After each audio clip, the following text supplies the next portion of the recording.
Hello mga katrena! Siyempre, bago pa lumipad tong lutuan ko, di ba? Mag-intro muna tayo. Wait lang kasi. So, today, magluluto po tayo ng, ano ba to? Ginataang seafood. This. And may tuna steak po yan, tsaka yung mixed. And then, ito ang ating panggisa.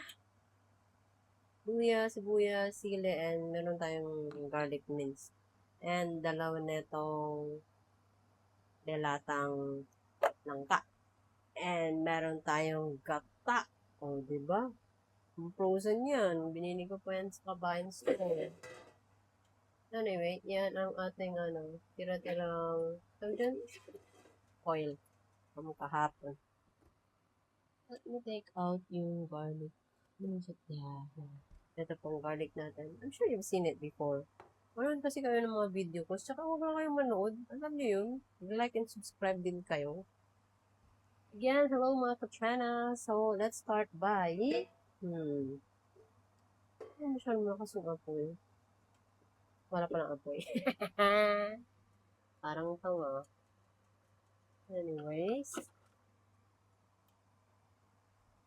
gisa na lang muna tayo.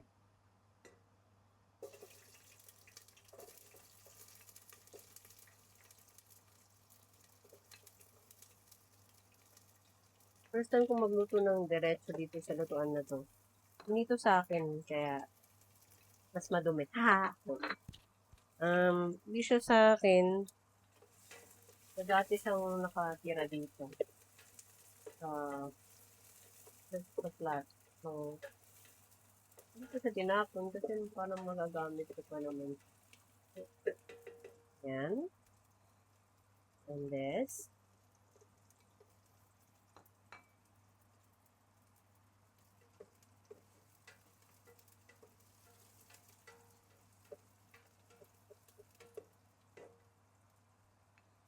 Yep.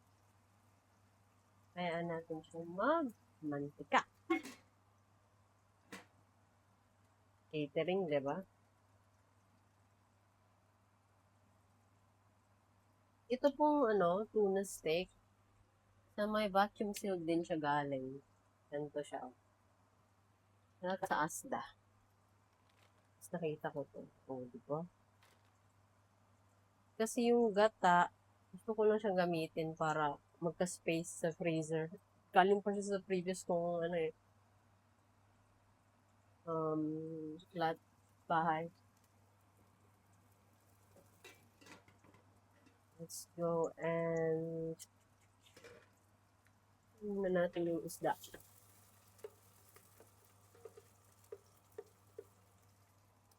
Let's go isda.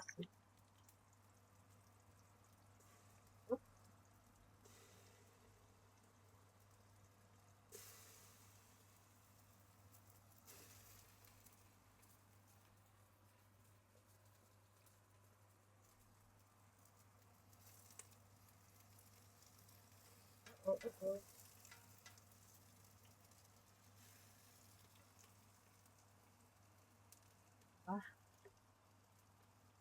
Then, pag babalik rin na natin yan, saka natin lalagay itong pack ng mixed seafood. Kasi mas madali itong maluto. Dun. Hello! Yes po, lalagyan na natin itong aking sili. Lagi yung tinatakpan. And then, follow na itong ating mixed seafood.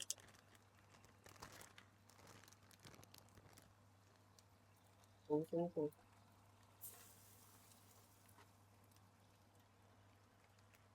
Okay.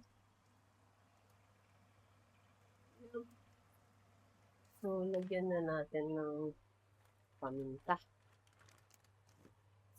Lang. Siyempre, magsasabon ako. Ano ba na maarte?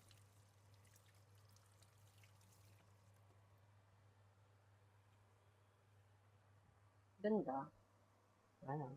Sarap. Let's see. And then, paminta sana, pero tinatamad ako na konti. Ating turmeric. Patanggal din po ito ng lansa eh. Aside sa pampacolor, green. Maybe we can put some garlic by now. Saan lang aking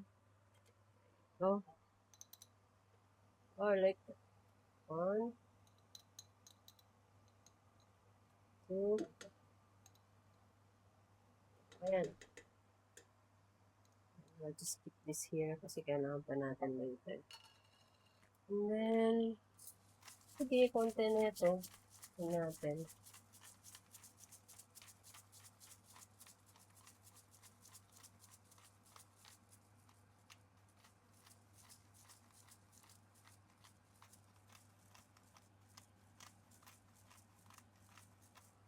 Mamaya ulit.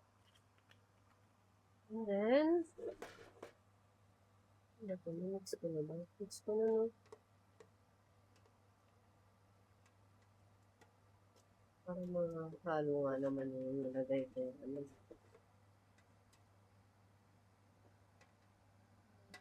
Cover ko lang sa gap.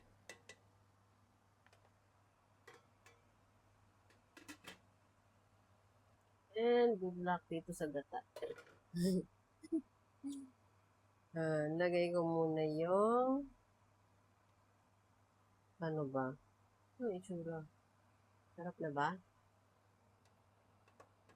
Unti. Yung posong masyadong linis kasi baka madurog. Anyway. So, ilalagay ko muna ang ano ba tawag? Unang tiga. Ewan ko ito. Wait lang.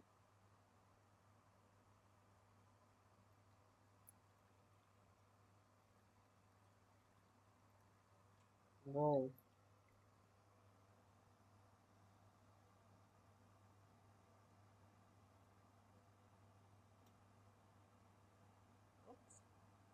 Actually, ako okay lang sa akin na may ganito.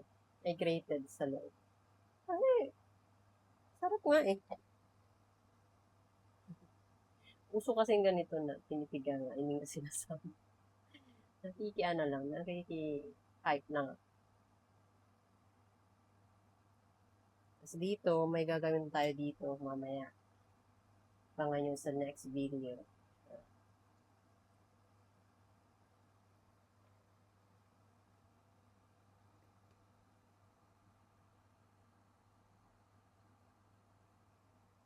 Pagod to ah.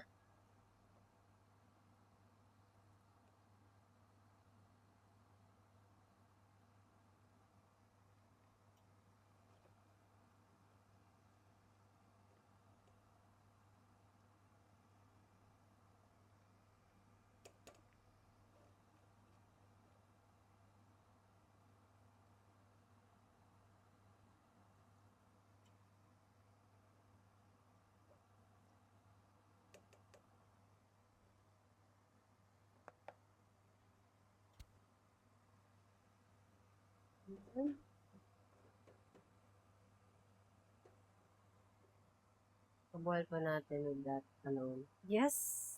Nalagyan na natin ngayon. Itsura, di ba? Mukhang masarap na. Lalagyan na natin tong ating jackfruit.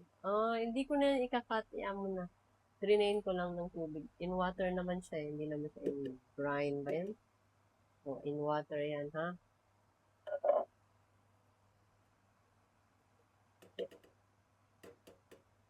Yan. And then, mekos. Hindi kami mekos. Ganyan lang siya. Nalagay ko na yung pangalawang piga. Diba, ang dami. Hindi ko na tinansya. Ito yan. Nalasa pa yan? Alam ko na. Naalala ko, meron pala ako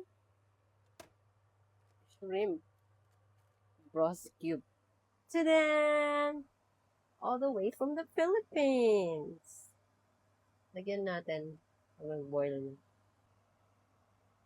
And hello. Right now, I think it's about fine. Ilagay na natin yung ating cubes. Gising? Saka na pong mag-boil. Hindi na ba? Lagay ko na ngayon. Sino ba nagsabi dapat mag-boil na? I make my own rules. Ha. Yan. Let it boil. Lagyan natin na ito. Umahon. Ano ko lang mabukas ang curd.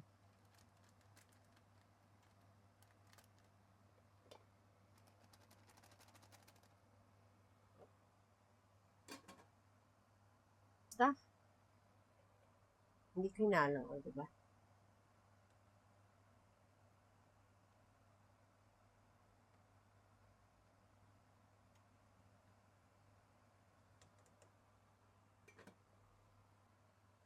After 500 years, nagbo-boil na po siya. Mekus.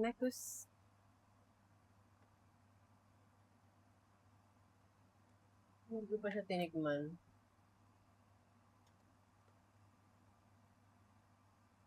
Ang dami masyadong sabaw.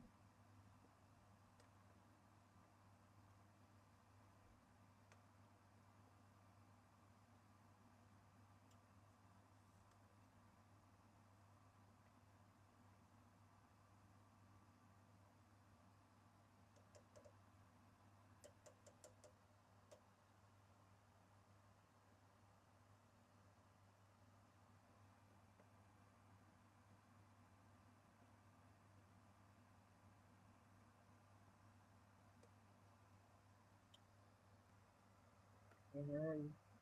Hindi pa siya tinitikman. After ko tikman, that's it.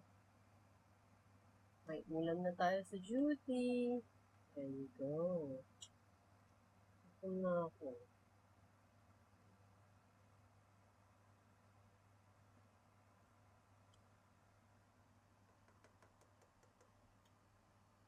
Ito nga po ang ating sampler. Kumain na lang po. Kumain.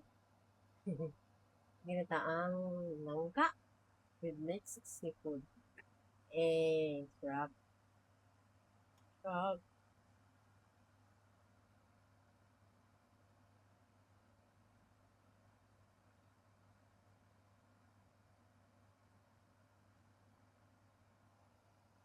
Tignan natin ng picture. Yung tubig. Tubig. Ang sarap. Diba? Ito tayo ng ano pang thumbnail.